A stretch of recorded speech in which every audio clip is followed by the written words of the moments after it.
Oh man, this is gonna be a tough one, let me tell you. Hey guys, and welcome back to another video where today I'm going to be doing a book review, and I'm going to be reviewing specifically this. The name of... no, it's not. It's The Way of Kings by Brandon Sanderson. Now, I just finished this book recently. I've read, in the last 2 weeks, I've read about all of it. It's a 1,200 page epic, so yeah, it's a big one.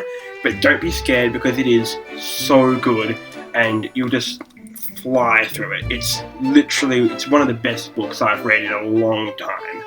Without that being said, let's get to it. So a bit of background into the book. This is it's the first Sanderson book that I've read. So I haven't read Mistborn, I haven't read any of his other books.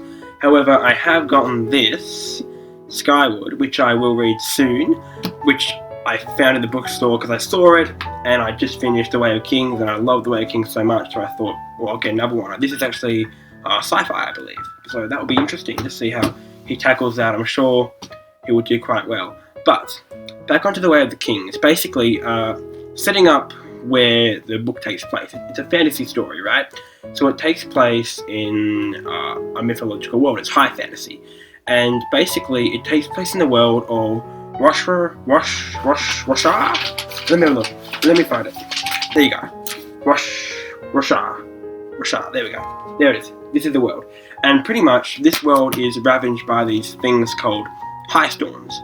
Now, high storms basically are these absolutely mammoth storms that just rage from the, I believe, east of the world, and they just come through and just wipe everything out.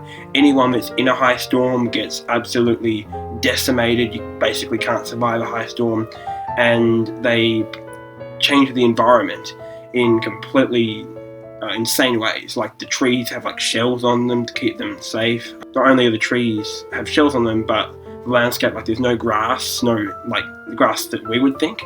There actually is a place in the book called Shinova, which is like conventional Earth in the sense that it has trees, it has grass that we would find normal.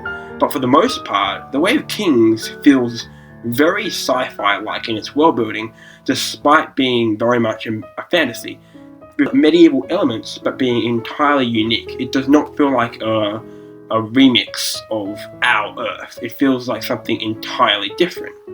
Now, talking about those high storms, basically there is this energy that comes from high storms, and it's put inside armor and swords and their currency even. And this is usually called, for example, the armor is called shard plates and the swords are called shard blades. Now, this is incredibly rare, and if you wield one of these things, a shard blade or a shard plate, then your eyes will turn to colourful. Like, not colourful as in the rainbow, but colourful as in blue or gold or like bright green. And this goes on to my next step, in that the entire world is divided in between a hierarchy of people of the civilization who are light-eyed and people who are dark-eyed. Now, dark-eyed people are of lower class, and light-eyed are of a higher class. And this is where we are introduced to our three main protagonists in the story: Kaladin, Dalinar, and Shallan. There we go. And the story basically follows them, and they are they're connected together, but they don't know each other.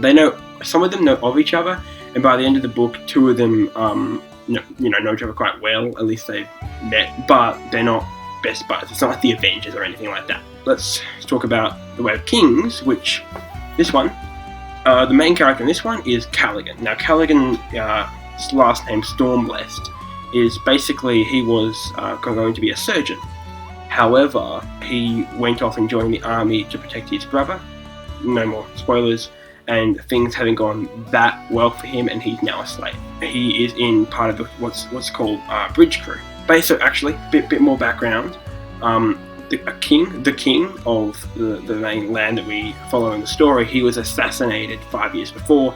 So all the kingdoms basically of that land have gone out to fight on a vengeance pact on this area called the Shattered Plains, which has basically all these plateaus like together. Basically think of like a massive landscape, like a desert landscape that's been completely just cracked down through with all these plateaus. And there are different battles on the plateaus, and the Light Eyes use bridgemen, which are slaves, carrying these massive bridges into the front of the Parshendi line. Now the Parshendi are the people who had the king assassinated, so that's what the people are fighting. And then they put down the bridges to have the rest of the army go across. So Kaladin actually becomes a bridgeman, and his life becomes pretty miserable. He also has a companion called Syl, who's like a fairy thing.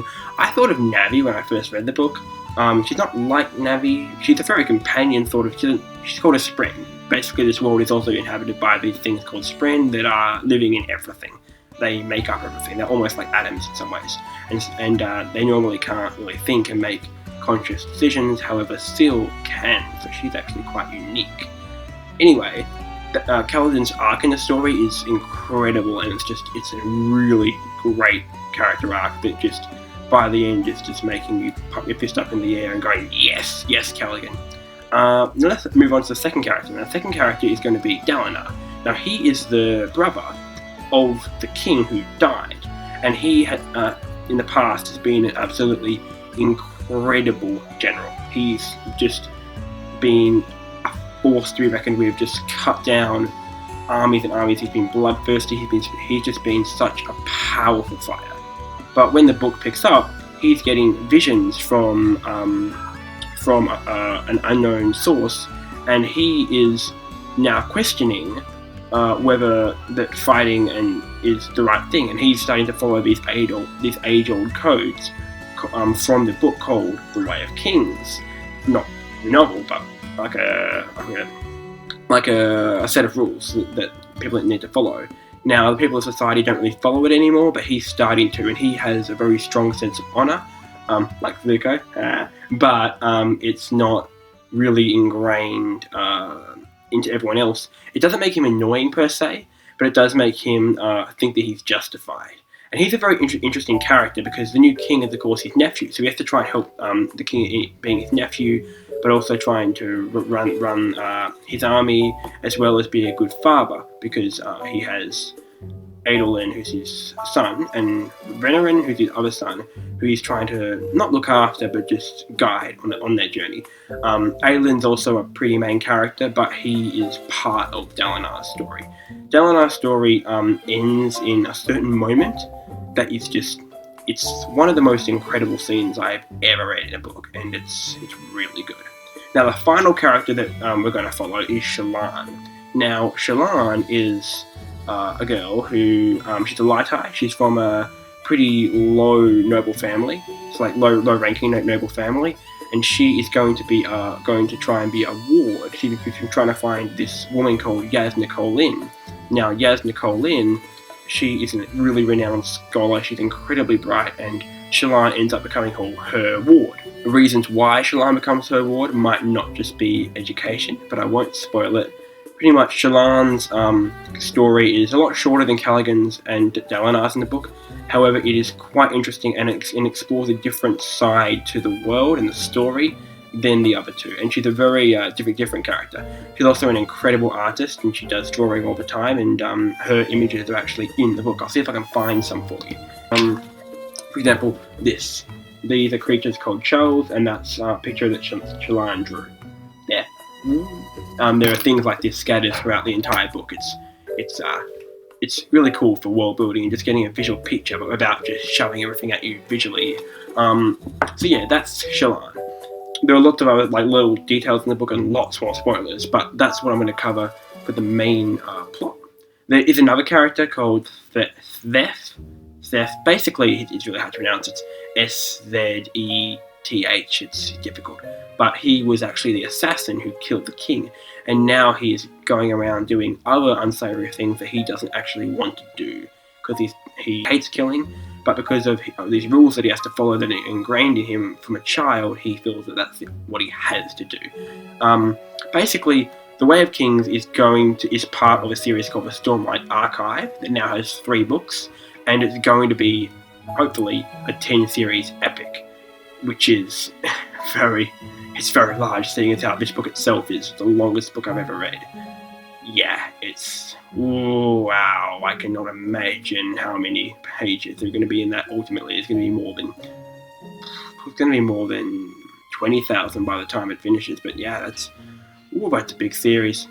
So, if I have any criticisms for The Way of Kings, I don't have a lot. Off the top of my head, I can't think of any specifically. I can think of small nitpicks in some areas, but nothing objectively bad, just my personal opinion. So yeah, The Way of Kings is a really fantastic book that juggles plot, setting, and character really well. Oh, I forgot to mention, the plot's also very interesting. Apart from the characters, the actual story that it's setting up is really cool. It juggles all plot, it juggles character, it juggles setting really nicely, all intertwined together to produce a book that's so well written and just imaginative and creative and just brilliant. So I would recommend that you pick up The Way of Kings by Brandon Sanderson if you have not already.